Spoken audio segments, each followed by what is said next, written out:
You finish your pitch, and the customer says, it's quite expensive. Your product is too expensive. You arrive home. You're a few minutes late. Your partner says, you're always late. There's a dirty plate left on the table. You never wash the dishes. What do you say in this moment? Most of you, and me included, went through 14 years of school where we were taught one way to respond to questions. Teacher asks questions. How do you spell cat? Student, C-A-T. Teacher, what is the biological process called osmosis? Student puts hand up, explains in detail the process through which cell membranes allow water to go from one side to the other. So for 14 years, you've been taught that you should give an answer to a question. If you went to university, you probably had another 3-4 years where you gave answers to questions. But in real life, in persuasion, in getting to what the other person is really about, what their needs really are, the worst thing you can do is give an answer to a question. If someone says your product is too expensive, and you say, no, it's not, it's only 1,000, you've lost every chance to understand what else is behind their reasoning. If you get home and your partner says, you're always late, and you go, no, Tuesday I definitely was here on time, you're gonna have a crap weekend. You've had 14, if not 18 years of training that you answer questions. And it's going to cause fights in your home life. It's going to cause problems at work. It means you're not selling anything. Because when someone says your product is too expensive, that's not what their real issue is. When someone says, I'll have to speak to my boss, that's not what their real issue is.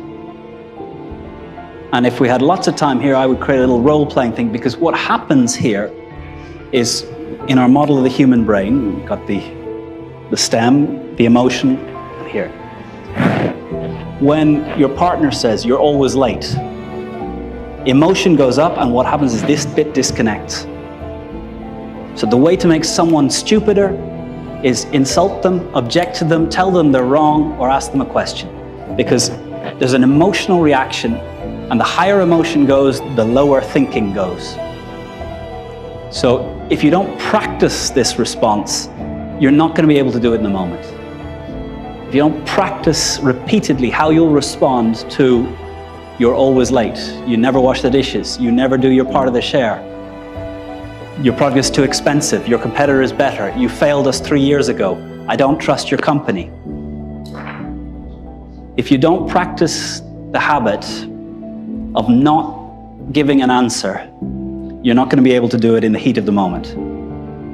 So what I would say is, when you're asked a question or when you're given an objection, what I want you to do is say, I understand, and repeat in your words what they're saying. Your product is too expensive. I understand that money is an important factor for you. What other criteria will be used in taking this decision? So you understand, and you give an open question back. And I call this conversation Aikido. So martial arts. Martial arts are about using the energy, the force of the opponent against them. In judo, if someone punches, you pull their arm and you allow the energy to keep flowing.